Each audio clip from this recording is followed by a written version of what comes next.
tras día, más de 6,5 millones de personas en todo el mundo emprenden su cotidianidad. El color de su piel, sus diversas culturas, sus ocupaciones o estilos de vida lucen a veces tan diferentes que en lo aparente podría creerse que tienen muy poco en común. Sin embargo, todos habitamos el mismo planeta y respiramos el mismo aire. Todos tenemos en común que somos seres humanos. Y esto, lo que todos tenemos en común, es lo que abraza y respeta la fe budista con sus 2.500 años de historia. Cada una de las personas que está viva en este momento es única, y la vida de cada una de esas personas posee ilimitadas posibilidades.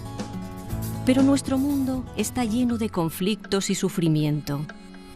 El budismo nació como respuesta al sufrimiento humano, para que los hombres y las mujeres lograran revelar su pleno potencial.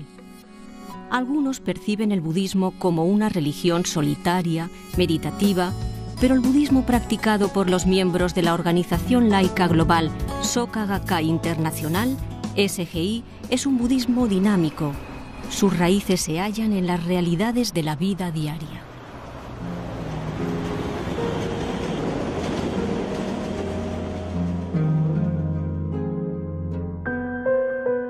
El fundador y primer presidente de esta organización budista laica fue Tsunesaburo Makiguchi, un educador japonés dedicado a reformar el represivo y nacionalista sistema educativo de su país. Makiguchi abogaba por un enfoque más humanista hacia el aprendizaje. Animaba a los niños a conducir vidas creativas y plenas y a llevar a cabo una contribución positiva a la sociedad. Makiguchi, un visionario precursor de la reforma educativa, cuestionaba los planes ultranacionalistas de su país.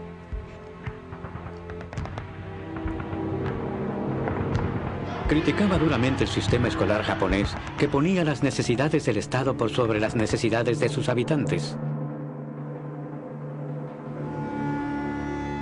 La docente Yasu Kashiwabara fue compañera de trabajo de Makiguchi. El Japón estaba controlado por un gobierno de corte militar. Nuestra política educativa apuntaba a la creación de soldados.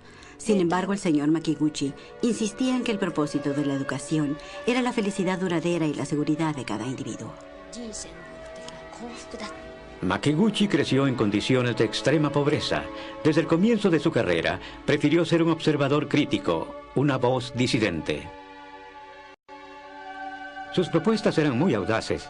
Era partidario de abolir el sistema vigente que daba al gobierno el control absoluto de la educación. A raíz de sus planteos opositores, Makiguchi era continuamente trasladado de una escuela a otra. Pero donde quiera que iba, seguía desafiando el orden establecido con su filosofía humanista de la educación.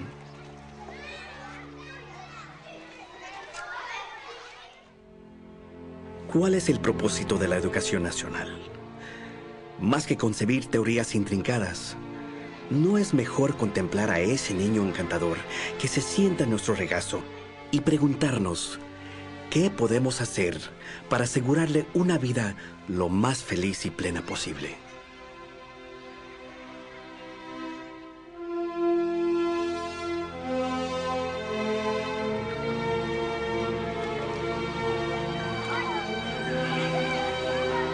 Durante 6 años, entre primero y sexto grado, Tomoya Guarashina fue alumno de Makiguchi. Cuando estábamos en quinto grado, todos los alumnos fuimos convocados al auditorio de la escuela, donde el señor Makiguchi nos dio una clase magistral sobre la paz.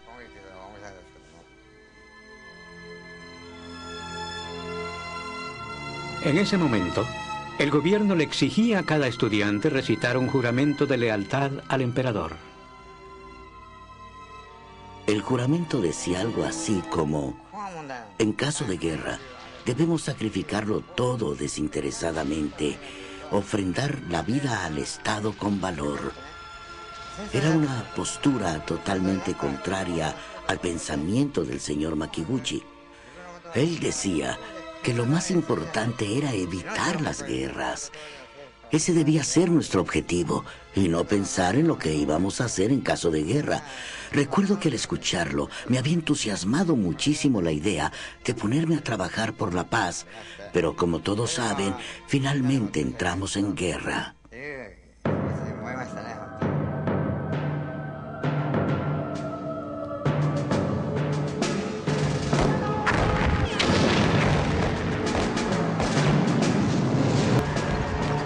Mientras las tropas imperiales cometían atrocidades en el extranjero, en su propio país el gobierno lanzaba una febril campaña para movilizar al pueblo en respaldo de la guerra.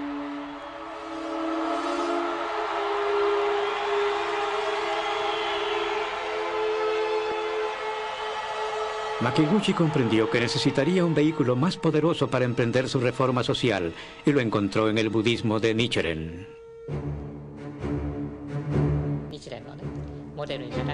Makiguchi confrontaría a las autoridades, pero no solo mediante protestas. Para alcanzar un impacto duradero, creó una asociación de educadores comprometidos con la reforma social, a la cual denominó Soka Kyoiku Gakai, o Sociedad Pedagógica para la Creación de Valores. Asistido por su colega Yosei Toda, Makiguchi buscó establecer un cambio perdurable a través de la educación y mediante la difusión del budismo de Nichiren. Si se sospechaba que uno era opositor, si uno desobedecía la política oficial, era sometido a una represión severa. Sin embargo, era un riesgo que Makiguchi estaba dispuesto a correr. Apremiado por una febril preocupación, Makiguchi comenzó a recorrer el país y a emprender cientos de actividades de diálogo con la población de cada comunidad. En esas reuniones, Makiguchi criticaba la guerra protagonizada por el Japón. Para él, era un desastre nacional. Pero el gobierno vigilaba a Makiguchi. Para ello había dispuesto que un cuerpo de la Policía Especial Superior, el equivalente japonés a la Gestapo nazi, se infiltrara en las reuniones de Makiguchi. Cuando la charla derivaba al shintoísmo estatal, los miembros de la Policía Especial nos hacían callar de inmediato y ponían fin a la reunión. Todo aquel catalogado como antinacionalista era arrestado y enviado a la cárcel. En julio de 1943, Makiguchi y su discípulo más cercano, Toda, fueron detenidos, acusados de negar la divinidad del emperador.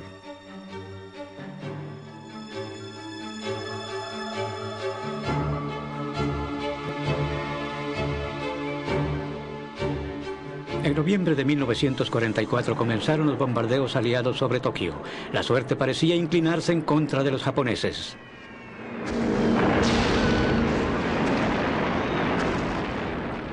Ese mismo mes, fiel a sus convicciones hasta el final, Makiguchi moría en la cárcel.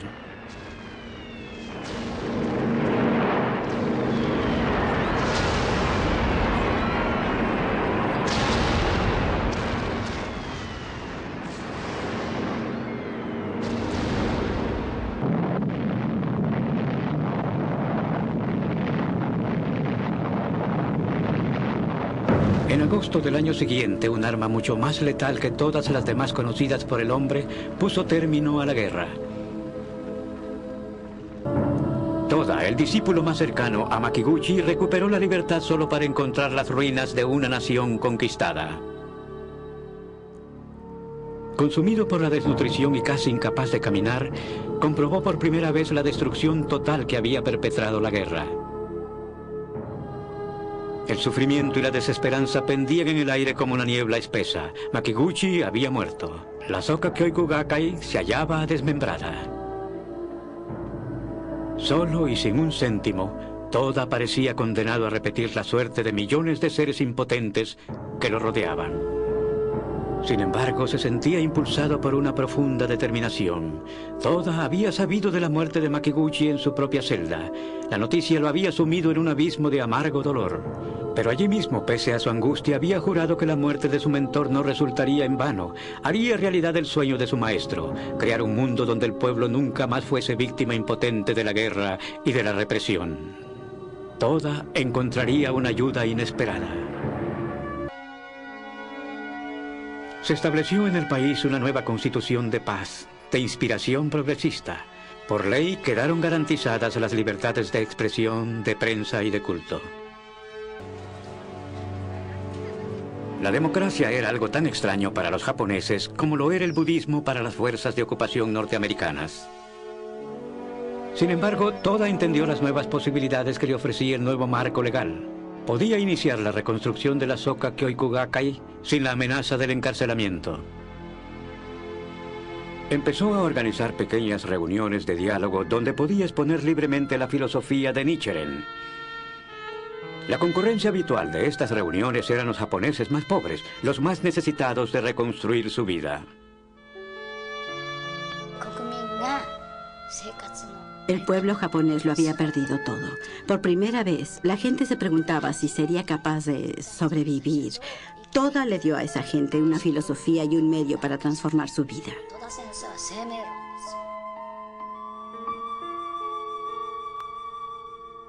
Nunca acepten pasivamente un destino de sufrimiento. Nosotros somos los únicos responsables de trazar nuestro destino. Cada persona tiene derecho a ser feliz. Toda estaba determinado a que no hubiera más guerras, y en 1957 presentó un apasionado llamado en pro de la abolición de las armas nucleares, las cuales, según Toda, eran una manifestación de los aspectos oscuros del corazón humano. El logro de la paz mundial pasó a ser un objetivo fundamental de la organización. Junto a Yosei Toda siempre estuvo un joven llamado Daisaku Ikeda. Este se dedicó con máxima sinceridad a respaldar el crecimiento y desarrollo de la Soka Gakkai.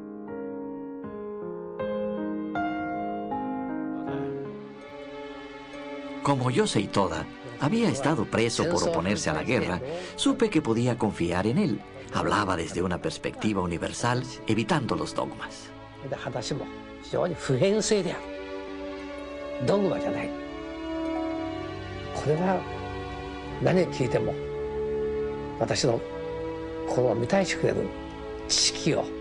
Sentí que había conocido a alguien capaz de responder mis preguntas y de llenar el vacío espiritual de mi juventud.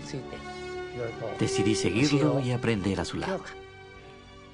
Ikeda consagró sus energías a reconstruir la Soka Gakkai tal como le proponía Toda. Este no tardó en reconocer la capacidad del joven y fue así como empezó a asignarle tareas cada vez más complejas y difíciles. A él le confiaría finalmente el futuro de la organización. Toda falleció en abril de 1958. En sus 13 años de lucha desde que salió de la cárcel, Toda convirtió el budismo de Nichiren en una realidad viviente para más de 750.000 familias que se sintieron desconsoladas por su pérdida. Los líderes de la Soka Gakkai, ansiosos por llenar el vacío, comenzaron a pedir al joven Ikeda que asumiera la presidencia de la agrupación.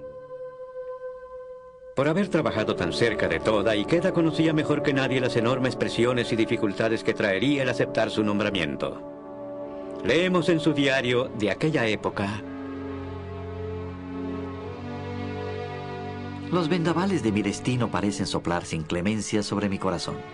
Tengo solo 32 años. Aunque hasta ahora vine declinando, quizás no tenga más opción que aceptar esta tremenda responsabilidad. En mayo de 1960, Ikeda asumió la presidencia de la Soka Gakkai y dijo: a pesar de ser muy joven, desde hoy, como discípulo del señor Toda, acepto la presidencia para avanzar nuestro movimiento un paso adelante.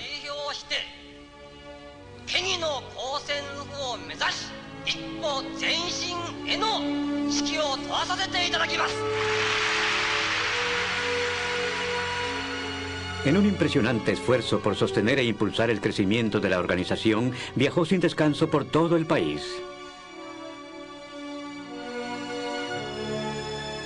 Pero más que evitar su derrumbe, Ikeda insufló nueva vida al movimiento y fortaleció de energía un número cada vez mayor de japoneses.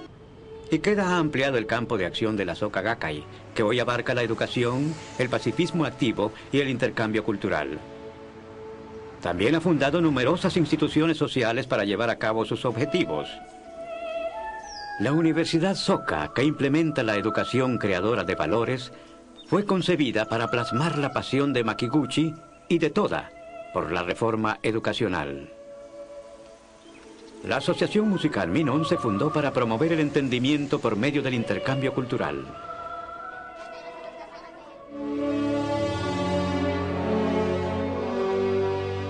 El budismo es humanismo. Todo comienza y termina en el ser humano. El budismo existe en bien de la humanidad. Vivimos en una época de democracia, en que los seres humanos deben asumir el papel protagónico. Ellos son los verdaderos soberanos. Los gobernantes, los poderosos, los que ejercen el liderazgo existen para prestar servicio a la gente.